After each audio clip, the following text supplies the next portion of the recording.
যাদবপুর বিশ্ববিদ্যালয়ে আক্রান্ত শিক্ষামন্ত্রী ব্রাত্য বসু। চিকিৎসার প্রয়োজনে তাকে আনা হয়েছে এসএসকেএম হাসপাতালে। শনিবার যাদবপুর বিশ্ববিদ্যালয়ে ছিল ওয়েব কুপার সভা। এই সভায় যোগ দিয়েছিলেন রাজ্যের বিভিন্ন কলেজের ওয়েব কুপার সদস্য অধ্যাপকরা। প্রথমে সভায় ঢুকে হামলা, পরে ওয়েব কুপার সভা শেষে শিক্ষামন্ত্রী ক্যাম্পাস ছেড়ে বের হওয়ার সময় তাকে আটকে দেওয়া হয় ক্যাম্পাসে। সমস্ত অভিযোগের তীর এসএফআই সহ বাম সংগঠনগুলির দিকে।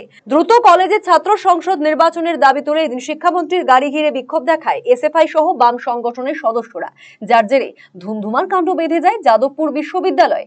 শিক্ষামন্ত্রীর গাড়ির কাঁচ ভেঙে দেওয়া হয়, খুলে দেওয়া হয় শিক্ষামন্ত্রীর গাড়ির চাকার হাওয়া, গাড়ির বনেটে উঠে পড়ে বিক্ষোভ দেখানো হয়। এরপরেই পাল্টা রুখে দাঁড়ায় তৃণমূল ছাত্র পরিষদের কর্মীরা। দুপক্ষের হাতাহাতিতে মাথা ফাটে এক ছাত্রের।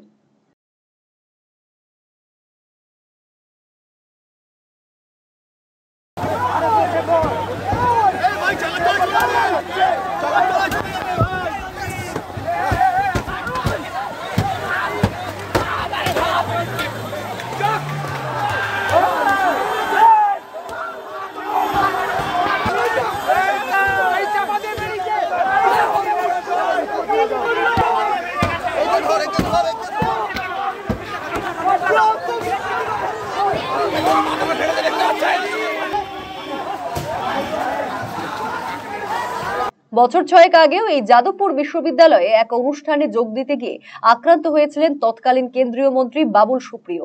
আবারও তার পুনরাবৃত্তি ঘটল। তবে এবার আক্রমণের মুখে পড়লেন খোদ রাজ্যের শিক্ষামন্ত্রী। শিক্ষা আঙ্গিনায় শিক্ষামন্ত্রীর আক্রান্ত হওয়ার ঘটনায় আলোড়ন ছড়িয়ে পড়ে। তৃণমূল মুখপাত্র কুণাল ঘোষ বলেন, ওয়েব কোপার সভায় পরিকল্পিত হামলা চালানো হয়। আক্রমণের কবলে পড়েন শিক্ষামন্ত্রী। ঘটনার কড়া নিন্দা করেছেন কুণাল ঘোষ। আপনারা দেখুন, এইভাবে যদি মন্ত্রী বসে, মাননীয় মন্ত্রী বসে গাড়ির কাঁচের উপর হামলা হয়, এটা তো একেবারে আহত করার মতো, শারীরিকভাবে আহত করার মতো টার্গেট করে করেছে এই অসভ্যগুলো। যেখানে একটা ওয়েব কুপার সম্মেলন, ঘোষিত প্রোগ্রাম, সেটা ডিস্টার্ব করতে গেছে। মাননীয় মন্ত্রী তখনও বলেছেন আমি কথা বলবো, তারপরেও আমাদের অধ্যাপকদের মারধর করা হয়েছে। আর এটা কোন, এরা কি চায়? এই বামেরা তো লন্ডভন্ড করেছে 34টা বছর ধরে, তারপরে আজকে এই ঘটনা, পুরো কাঁচের এই অবস্থা, আর সামনে সিটে বসে মাননীয় মন্ত্রী। এটা আমি মাননীয় মন্ত্রীকে ধন্যবাদ দেব, অভিনন্দন জানাবো যে তিনি সমস্তটা সংযম দেখিয়েছেন, অভিভাবকের মতো কাজ করেছেন, এবং আমাদের টিম কোনো রকম প্ররোচনায় পা দেয়নি। কিন্তু তৃণমূলের সৌজন্যকে যেন এরা কোনো মতে তৃণমূলের দুর্বলতা না ভাবে। মন্ত্রী গাড়িতে বসে এই কাঁচ এইভাবে ভাঙা হয়েছে, যে কোনো বড় ইনসিডেন্ট হয়ে যেতে পারত। আর সেটা করার জন্য পরিকল্পনা করে, এ তো ছবি বেরোচ্ছে, সব এক এক করে তো ছবি বেরোচ্ছে, এদের চিহ্নিত করা হোক। দল কি কোনো রাজনৈতিকভাবে কোনো কর্মসূচি নেবে? আমরা তো প্রতিহিংসা পরায়ণ নই, তাহলে আমরা সেটা সেই ভাষায় বুঝে নিতাম। এটা মমতা বন্দ্যোপাধ্যায় মাননীয় মুখ্যমন্ত্রী, তো ফলে আমরা তো ওইভাবে বলতে পারি না যে যারা মেরেছে তাদের অমুক। কিন্তু আমাদের ধৈর্যের পরীক্ষা যেন না নেয়। নিশ্চিতভাবে মাননীয় শিক্ষামন্ত্রী, তার যে কুৎসিত অভিজ্ঞতা হয়েছে, যেভাবে তৃণমূলের অধ্যাপক সংগঠনের ঘোষিত সম্মেলন বানচাল করার চেষ্টা করেছে, ফলে এরপর যা গণতান্ত্রিকভাবে যথাযথ ব্যবস্থা নেওয়ার নিশ্চিতভাবে প্রশাসন এবং দল গোটাটাই বিবেচনা করে দেখবে। কিন্তু যে বার্তাটা যাচ্ছে, তাহলে আমাদের ছেলেদেরও তো আবেগে লাগছে। আরে ব্রাত্য বসু এখানে সামনে বসে আমাদের মন্ত্রীকে গাড়িতে মারবে, আমাদের মন্ত্রীর গাড়ির কাঁচ ভেঙে দেবে। উদ্দেশ্য মানে 100% পরিকল্পিতভাবে, উদ্দেশ্য প্রণোদিতভাবে ব্রাত্য বসুকে টার্গেট করা হয়েছে। যেটা একটা ঘোষিত, একটা গণতান্ত্রিক পরিসরে একটা ঘোষিত প্রোগ্রাম, সেই সংগঠনের তিনি নেতা, তিনি সেখানে যাচ্ছেন, রাজ্যের মাননীয় মন্ত্রী, সেটাকে বানচাল করা। যেখানে তিনি বলছেন তিনি কথা বলতে রাজি, যাকে বললেন ওদের বুঝিয়ে বলো, সেই অধ্যাপক ডক্টর প্রদীপ্ত মুখোপাধ্যায়কে ওইভাবে মারা হলো। একাধিক অধ্যাপককে নিগ্রহ করেছে এরা, এবং সর্বোপরি শিক্ষামন্ত্রীর গাড়িতে প্রাণঘাতী হামলা। এটা তো যে সমুদ্রে অতৃপ্ত আত্মা লাল পতাকা নিয়ে, কোনটা এসএফআই, কোনটা তার মধ্যে মাও, কোনটা অমুক, কোনটা কি, এগুলো তো বোঝা যায় না, কিন্তু পশ্চিমবঙ্গের মধ্যে একটা গণতান্ত্রিক রাজ্যে গণতান্ত্রিক পরিবেশে থেকে এই ধরনের বর্বর আক্রমণ করবে এটা কিন্তু হতে পারে না, এবং তৃণমূলের যেন এটাকে কেউ দুর্বলতা না ভাবে এবং পরে যেন এটা নিয়ে তৃণমূলকে কেউ দোষারোপ করতে না আসে। এটা একেবারে পরিকল্পিতভাবে ব্রাত্য বসুকে টার্গেট করে একেবারে বড়সড় ক্ষতি এবং আমাদের সম্মেলনটা বানচাল করার জন্য এরা এই কাজ করেছে। এটা গণতন্ত্রের পরিপন্থী, এটা আধা জঙ্গি আচরণ এবং এটা আমরা সিরিয়াসলি নিলাম। শনিবার দুপুরে ওয়েবকুপার বার্ষিক সভায় যোগ দিতে বিশ্ববিদ্যালয়ে ঢুকতে শিক্ষামন্ত্রী ব্রাত্য বসুর গাড়ির সামনে প্রথমে বিক্ষোভ দেখায় বামপন্থীরা।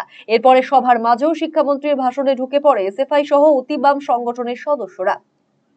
অভিযোগ, চেয়ার ভাঙচুর করে কার্যত তাণ্ডব শুরু করেন তারা। এরপরে সভা শেষে ব্রাত্য বসুর পথ আটকানো হয় বলে অভিযোগ। আক্রান্ত হন সভায় আসা বহু অধ্যাপক। গোটা ঘটনা নিয়ে প্রতিক্রিয়া জানিয়েছেন শিক্ষামন্ত্রী ব্রাত্য বসু।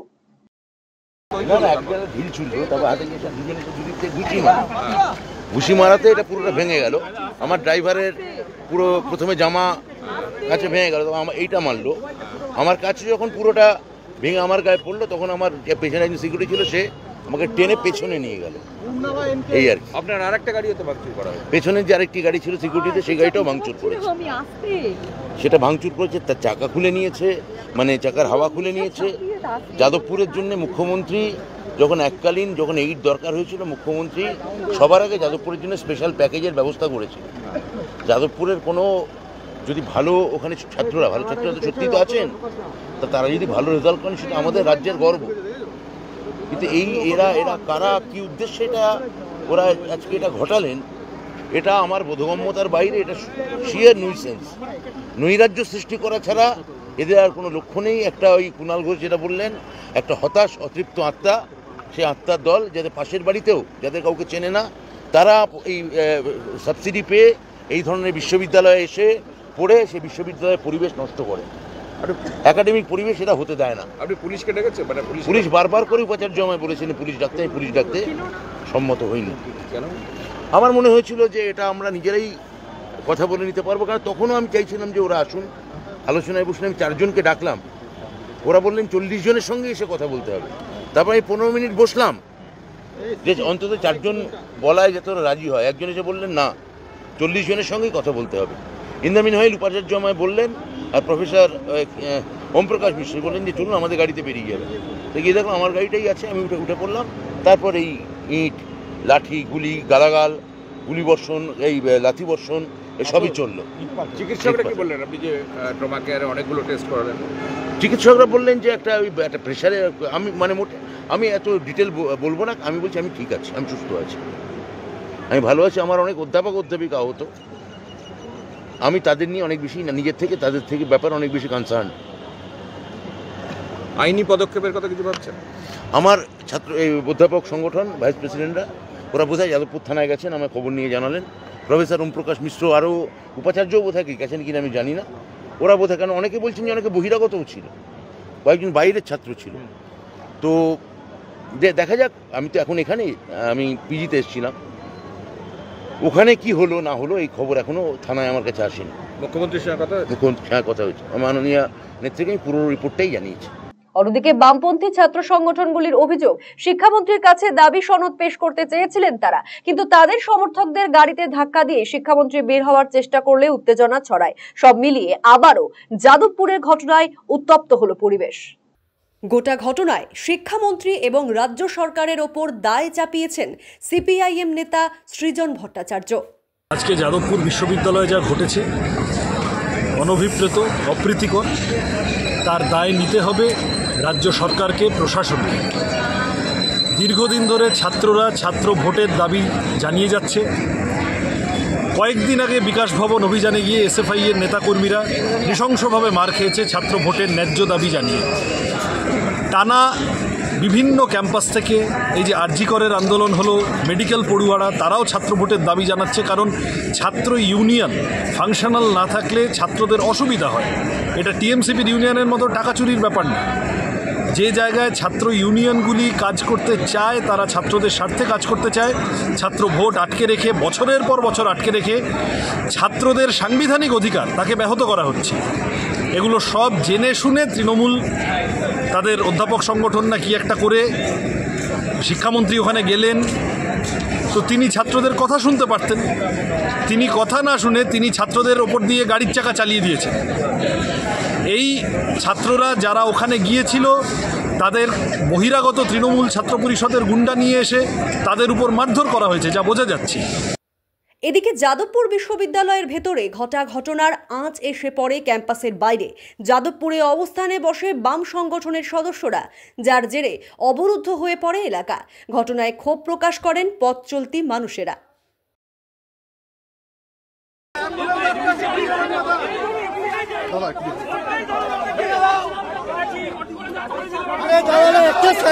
ছাড়ো, অ্যাম্বুলেন্সকে ছাড়ো, অ্যাম্বুলেন্সকে ছাড়ো,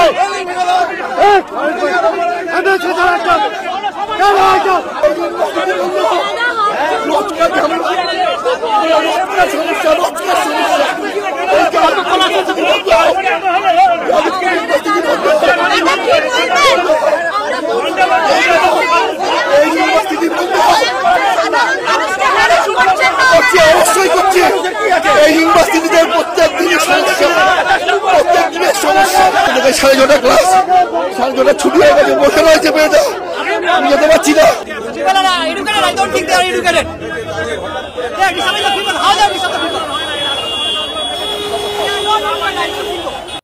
রাতে ফের উত্তেজনা ছড়ায় এলাকায়।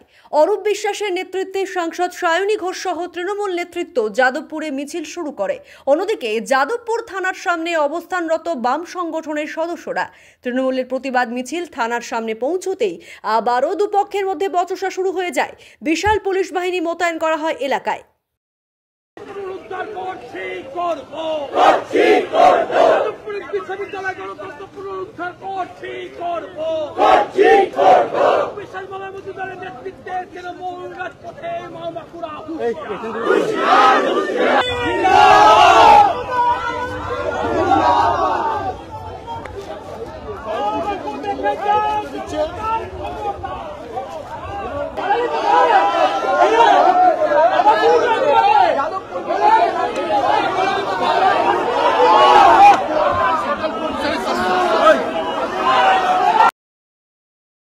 কলকাতা থেকে সুমিত দের রিপোর্ট, আরসিটিভি সংবাদ।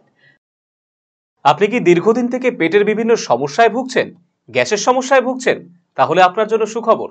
এখন থেকে প্রতি মাসের নির্দিষ্ট দিনে দিশারি হেলথ কেয়ার রায়গঞ্জ শাখায় নিয়মিত বসছেন হায়দ্রাবাদ থেকে আগত বিশিষ্ট গ্যাস্ট্রোএন্টারোলজিস্ট ডক্টর রবি কিরণ পেরুমাল্লা। ডাক্তার রবি কিরণ পেরুমাল্লাকে দেখাতে আজই যোগাযোগ করুন দিশারি হেলথ কেয়ার উকিলপাড়া রায়গঞ্জ শাখায়। যোগাযোগ করুন 7477785509, 7477785512 এই নম্বরে।